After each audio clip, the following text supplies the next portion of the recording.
यही काशी के की ही एक घटना है कि दाल मंडी के पास में कबीरदास जी काशी में रहा करते थे। छोटी सी कुटिया उनकी बनी हुई थी, भजन करते थे। और उनकी कुटिया से कुछ दूरी पर एक वेश्या का सुंदर सा रंग महल बना हुआ था।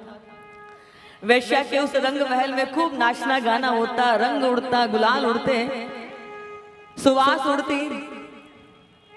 अनेक प्रकार के सेठ साहूकार उसके वेश्या के रंग महल में जाया करते थे। लेकिन वेश्या का मन बड़ा दुखी होता कि देखो, जब भी ये मेरे यहाँ आते हैं, बीच में कबीर की कुटिया पड़ती है, इन सबका मन खराब हो जाता है। क्योंकि कितना भी पापी व्यक्ति क्यों ना हो, बुरा कार्य करने के लिए जा रहा हो, लेकिन मार्ग में संत मिल जाए, मंदिर बढ़ जाए, तो एक बार मन में आता है ना कि मैं क्या कर रहा हूं। तो वेश्या ने अपने यारों के साथ मिलकर के एक मंत्रणा की कि क्यों ना हम कबीर की कुटिया में आग लगा दें, ये सारा टंटा ही समाप्त हो जाएगा। और वेश्या ने अपने यारों के साथ मिलकर के कबीर की कुटिया में आग लगवा दी। अब जैसे कबीर की कुटिया में आग लगाई, पर भगवान को तो कुछ और ही पसंद था।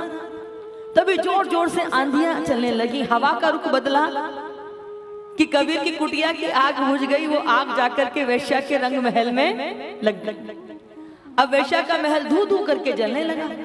जैसे उसने देखा, वो घबराई हुई सी दौड़ती हुई कबीर के पास पहुंची, कबीर के पैर पकड़ लिए, गिर पड़ी पैरों में। मुझे क्षमा कर दो, मैं कितनी उल्टा हूं, पापनी हूं। मैंने अपने यारों से कहकर तेरी कुटिया में आग लगवाई। तेरी कुटिया की आग तो बुझ गई, पर वो मेरे महल को जाकर के लग गई। मुझे माफ कर दो कबीर, मुझसे बहुत बड़ा अपराध हो गया। कबीर ने कहा, तुम मुझसे क्यों माफी मांगती है? ये तेरी मेरी लड़ाई नहीं, ये तेरा मेरा झगड़ा नहीं, ये तो तेरे यार और मेरे यार का झगड़ा है। देखना ये है कि यार किसका जोरदार है। तुमने इस हाड़ मांस के शरीर को अपना यार माना, और मैंने उससे यारी की जिससे यारी करने के बाद इस संसार में कुछ भी प्राप्त करना फिर शेष नहीं रह जाता। इसलिए माताओं बंधुओं, आप देखो, व्यक्ति जीवन भर क्या, हमारा बड़ा सा घर हो, बड़ा सा घर हो, मकान हो, जिंदगी भर इसी की रट लगाए रहता है। शरीर छूटने के बाद में जो आपका जो कहते हैं ना, जो चिता जो होती है, शरीर जलने के बाद में बहुत छोटा सा हो जाता है। शमशान आपका स्थान जो है वो घर बन जाता है। बच्चा जब जन्म लेता है लगभग 2.5-3 किलो ही वजन होता है, और शरीर जलने के बाद उसकी जो राख होती है ना, उसको भी नाप लीजिएगा, तोल लीजिएगा, 2.5-3 किलो ही बैठेगी लगभग। सुंदर दिखे, अच्छे कपड़े पहने, और बाद में शरीर छूटने की देर नहीं होती, कफन हमारा वस्त्र बन जाता है। बड़े नाम की चाह रखने वाले, जिंदगी भर दूसरों को तकलीफ देते, कष्ट देते, अपनी वाणी से, अपने व्यवहार से, आचरण से, और एक पल नहीं लगता शरीर छूटा कि स्वर्गीय लग जाता है।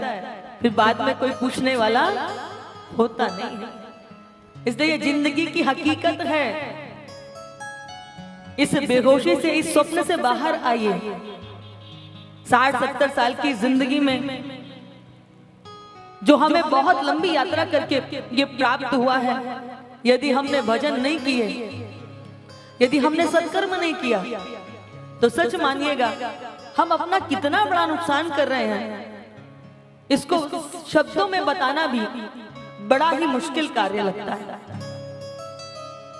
मात्र मानव योनि ही है जो भजन सत्संग करके, सुंदर कार्य करके अपने आप को तार सकती है, प्रभु की इस सृष्टि में सेवा दे करके प्रभु का कार्य कर सकती है। लेकिन व्यक्ति अपने स्वार्थ से बाहर नहीं निकल पाता। और रही बात मन की, तो संपूर्ण जगत का वैभव भी मिल जाए तो भी मन भरने वाला नहीं है। हमारा मन जितना चंचल है उतना तो दूसरा कुछ है ही नहीं।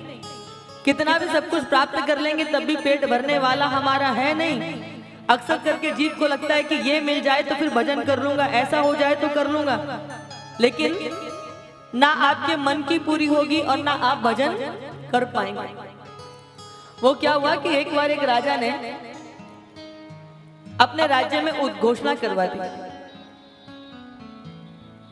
कि जो भी इस बकरे को लेके जाएगा और शाम को लौट करके मेरे पास लेके आएगा, अगर इसने घास नहीं खाई तो मैं उसे अपना आधा राज्य भेंट कर दूंगा। उसके पड़ोसी देश के मित्र ने उसको बड़ा अच्छा सा एक बकरा भेंट किया था। असाधारण बकरा था वो। उसने उस बकरे की देख रेख के लिए स्पेशल सेवक रखे हुए थे। और एक बार जब उद्यान में घूमते हुए जब वो वहां पहुंचा तो उसके मन में आया कि चलो मैं अपने मित्र के दिए हुए उस भेंट बकरे को तो देख लूं। जब बकरे को देखने के लिए गया तो उसने पूछा कि बढ़िया है? बोले ठीक। खिलाते पिलाते बोले महाराज बस इसी की सेवा में लगा रहता हूँ। तभी सम्मुख पड़ी घास को लिया राजा ने, और जैसे ही बकरे को दिखाया, बकरा जो था भूखे की तरह उस घास पर टूट पड़ा। राजा ने कहा तुम तो कहते हो कि बड़ा खिला पिला के रखता हूँ, ये तो कैसे घास पर टूट रहा है? बोले महाराज ये बकरा है, कितना भी खिला लीजिए ऐसा ही करेगा। बस राजा के मन में बात घर कर गई और उसने घोषणा करा दी कि जो भी मेरे बकरे को लेके जाए, शाम को लौटा करके लाए, मैं इसको घास दूंगा। इसने घास नहीं खाई तो अपना आधा राज्य उस व्यक्ति को भेंट कर दूंगा। पूरी प्रजा लग गई किस्मत जोर आजमाइश करने के लिए। कोई ना कोई आता, राजा से बकरे को लेके जाता, शाम को लेकर आता, लेकिन जैसे ही राजा उसको हरी हरी घास दिखाता, बकरा फिर उस घास में मुख मार देता। लंबे समय तक ये प्रक्रिया चलती रही। तब उस राज्य में एक संत पहुंचे। उनको भी पता चला कि राजा ने ऐसे ऐसे घोषणा की है। तो संत राजा के पास पहुंचे और जाके उनसे निवेदन किया कि महाराज हमको भी एक अवसर दीजिए। तब राजा ने कहा कि ठीक है, आप भी जोर आजमाइश कर लीजिए। संत उस बकरे को लेकर के आए और वो बकरे के सामने घास डालते। जैसे ही बकरा घास खाने के लिए जाता, तैसे ही वो एक डंडे से उसकी पिटाई करते। फिर घास डालते, फिर बकरा खाने जाता, फिर डंडे से पिटाई करते। ऐसे लगभग सैकड़ों बार सुबह से लेके संध्या तक, शाम तक संत ने यह प्रक्रिया दोहराई। और उसके बाद क्या हुआ, शाम को वो संत बकरे को लेकर के राजमहल में पहुंचे। राजा ने सैनिक को आदेश दिया कि जाओ, जाकर के हरी हरी दुर्वा लेकर के आओ। और जैसे ही राजा ने वो हरी हरी घास मंगाई, ला करके राजा को दिया और राजा ने बकरे के सामने डाली। महाराज खाने की बात तो बहुत दूर थी, बकरा सूंघने के लिए, मुंह मारने के लिए भी नहीं गया। राजा ने कहा कि तुमने इस पर कौन सी सम्मोहिनी शक्ति इसके ऊपर जो है छोड़ दी है कि सब लोगों ने जोर आजमाइश की लेकिन तब भी कुछ नहीं हुआ, और तुम इसको लेकर के गए, खाने की बात नहीं है, सूंघने को भी नहीं आया। तब राजा से वो संत कहते हैं कि महाराज मैंने तो बस प्रयास किया है। बकरा जैसे जैसे घास खाने के लिए जाता, वैसे वैसे वो उसको डंडा लगाते हैं। बकरे के मन में ये बात घर कर गई कि मैं घास खाने जाऊंगा तो मेरी मार पड़ेगी, इसलिए बकरा घास खाने के लिए नहीं गया। और ये बकरा कोई और नहीं है, ये बकरा हम सबका मन है। संसार की जितनी वस्तुएं मिल जाएं पेट भरने वाला नहीं है, लेकिन जब इस मन पर किसी सद्गुरु के ज्ञान की छड़ पड़ती है, तभी ये बकरा जो है संसार के रागों से विलग होकर के परमात्मा रूपी मार्ग पर चलना प्रारंभ करता है। जब तक सतगुरु के ज्ञान की छड़ नहीं पड़ेगी, तब तक हमारा मन संसार के रागों से, आसक्तियों के बंधन से मुक्त नहीं हो सकता। अभी तो हम 2-4 माला कर लें, घुमा लें, तो ऐसा लगता है जैसे कौन सा हमने गुरुजी पर एहसान कर दिया। मंत्र दीक्षा ले लेंगे साल में एक बार, गुरु पूर्णिमा के दिन, जैसे सिर्फ गुरु पूर्णिमा का ही दिन गुरुजी के पूजन करने का दिवस होता है। शिष्यों के लिए तो साल के 365 दिन गुरु पूर्णिमा ही होते हैं। कहते हैं कि हम लगभग दिन में 21,600 माला जपते हैं, सांस लेते हैं, और कम से कम 21,600 की सांसों की आधी श्वास हमको भजन करना चाहिए।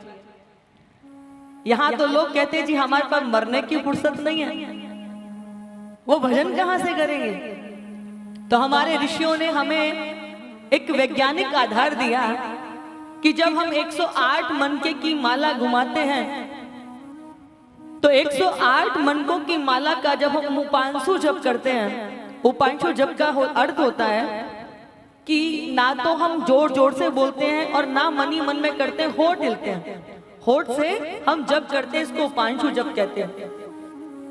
तो बोलते हैं उपांशु जप से यदि एक माला 108 मनके की जाती है तो उसका फल 100 गुना बढ़ जाता है। इसका मतलब 10,800 जप एक माला मात्र से हो जाते हैं, लेकिन वो भी तो हम कर नहीं पाते। इसलिए जीवन मिला है, कब सांसें छूट जाएंगी कोई भरोसा नहीं है।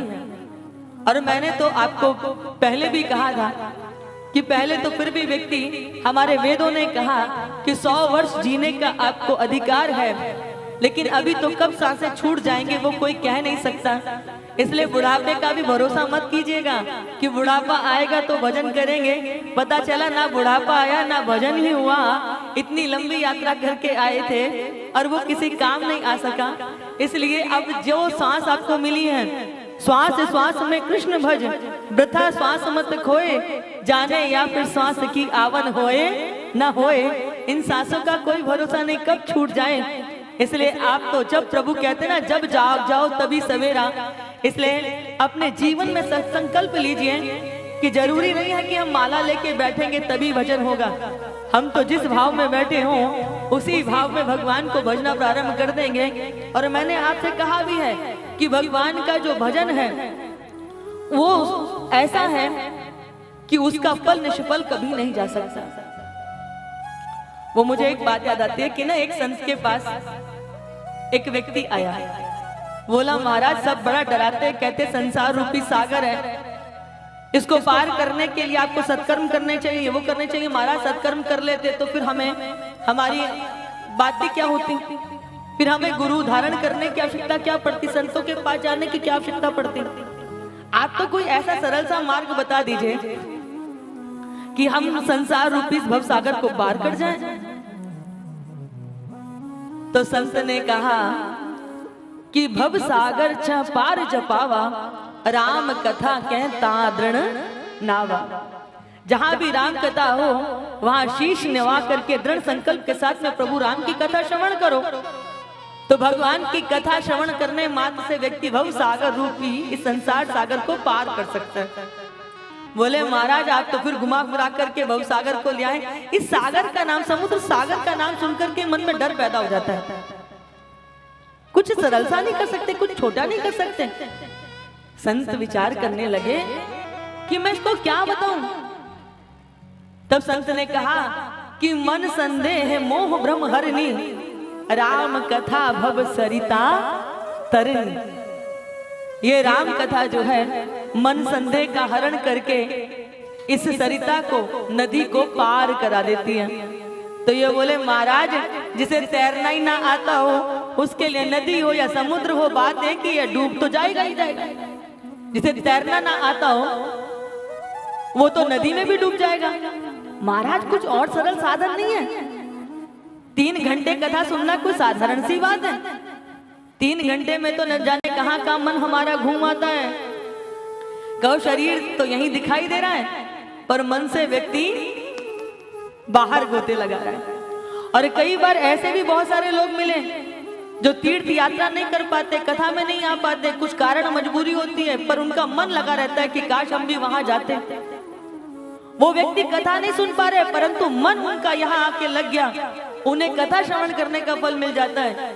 लेकिन जो कथा में आकर के भी मन को साध करके कथा नहीं सुन पाते, वो शरीर को कष्ट और पीड़ा से ज्यादा कुछ हासिल नहीं कर पाते। बोले महाराज जिनको तैरना नहीं आएगा वो तो सागर में भी डूब जाएंगे, नदी में भी डूब जाएंगे, कुछ और सरल सा बताओ। तो उन्होंने कहा कि यह चरित जो गावई हरिपद पावई ते न परई भव कूपा। जो प्रभु के चरित्र गाता है, उनकी लीलाओं का स्मरण करता है, उनके गीत गाता है, उसे कूप में गिरना नहीं पड़ता। बोले महाराज आप तो घूम फिर करके भगवान का भजन करने वाली बात बता देते हो। अब नदी में तो डूबेंगे फिर भी पुकारेंगे, कोई आ जाएगा मदद करने के लिए, कुएं में गिर गए तो कोई देखेगा भी नहीं। महाराज ये कुएं के नाम से भी डर लग रहा है, कुछ और नहीं बता सकते? तो उन्होंने कहा कि संत के पास आने के बाद भी जीव को यदि मार्ग नहीं मिलेगा तो जीव कहाँ जाएगा। तो वो कहते हैं कि नाम लेत भव सिंधु सुखाई, करहु विचार सजन मन माई। यानी कली काल में भगवान का नाम लेने मात्र से ही भव सिंधु भी सूख जाते हैं, और जहां सब सूख जाएगा वहां व्यक्ति को गिरने का, डरने का कहीं कोई अवसर नहीं मिलेगा, कोई भय नहीं होगा। इसलिए भगवान का जितना हो सके भजन कीजिए, नाम लीजिए, आठों पल आपके। और कई बार देखिए दो स्थितियां होती हैं कि कई बार तो हमें प्रभु का नाम जपना पड़ता है, लेकिन जैसे आप खा रहे होते हैं, पी रहे होते हैं, सो रहे होते हैं, उठ रहे होते हैं, चल रहे होते हैं, आपकी सांसें चलती हैं ना, क्या आपको अपनी सांस लेने का ध्यान करना पड़ता है?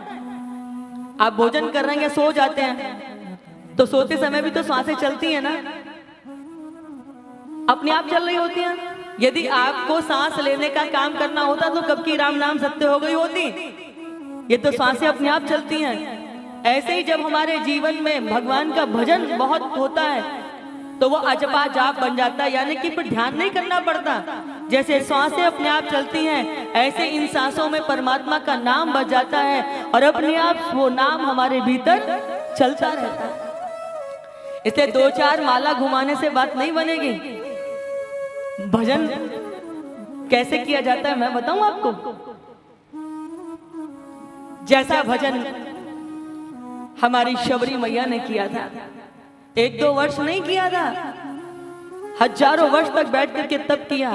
उनके गुरुदेव मतंग ऋषि ने कहा कि तुम्हें प्रभु के पीछे नहीं भागना पड़ेगा, भजन करो, निर्मल भाव से साधना करो, प्रभु राम स्वयं तुम्हें दर्शन देने के लिए आएंगे। और प्रभु आए ना। इसलिए केवल कामना भाव से ही भगवान का भजन नहीं होता। जहां निष्काम चित्त वृत्ति होती है, सरलता होती है, भोलापन होता है। भोलेपन का अर्थ तो आप समझते ही होंगे ना, जैसे बच्चों का मन होता है, कितना भी डांट डपट दीजिए थोड़ी देर में सब कुछ भूल जाते हैं। बच्चों का मन अति भोला होता है, निश्चल होता है। एक बार विद्यालय में टीचर ने कहा कि बताओ किस किस बच्चे को नर्क जाना है। जो झूठ बोलता है, पाप करता है, उसको नर्क मिलता है। तो बताओ किसको नर्क जाना है। किसी भी बच्चे ने हाथ नहीं खड़ा किया। तब टीचर ने कहा कि अच्छा बताओ स्वर्ग किस किस को जाना है। तो सारे बच्चों ने हाथ खड़ा कर लिए, एक बच्चे ने हाथ नहीं उठाया। तो टीचर ने कहा कि ये तो समझ में आता है भैया कि तुम्हें नर्क नहीं जाना। अब मैंने पूछा कि स्वर्ग नहीं जाना, तो तुमने तो स्वर्ग जाने वालों में भी हाथ नहीं खड़ा किया, क्या तुम्हें स्वर्ग नहीं जाना? तो बच्चा खड़ा होकर कहता है कि मैं जब स्कूल आ रहा था तो मेरी माँ ने कहा था ना इधर जाना ना उधर जाना, सीधे घर पे आना, इसलिए ना मुझे स्वर्ग जाना है ना मुझे नर्क जाना है, मुझे तो मेरे घर जाना है। जहाँ ऐसी निर्मल बुद्धि होती है तो प्रभु कहते हैं ना कि तेरा यदि किस्मत खराब हो तो मैं तुझे बख्श दूंगा, पर तेरी नीयत खराब हो तो फिर मैं तुझे बख्शने वाला नहीं हूं। इसे जहां निर्मल हृदय से हम प्रभु को भजते हैं वहां हमारा जीवन जन्म लेना दोनों ही सफल हो जाते हैं।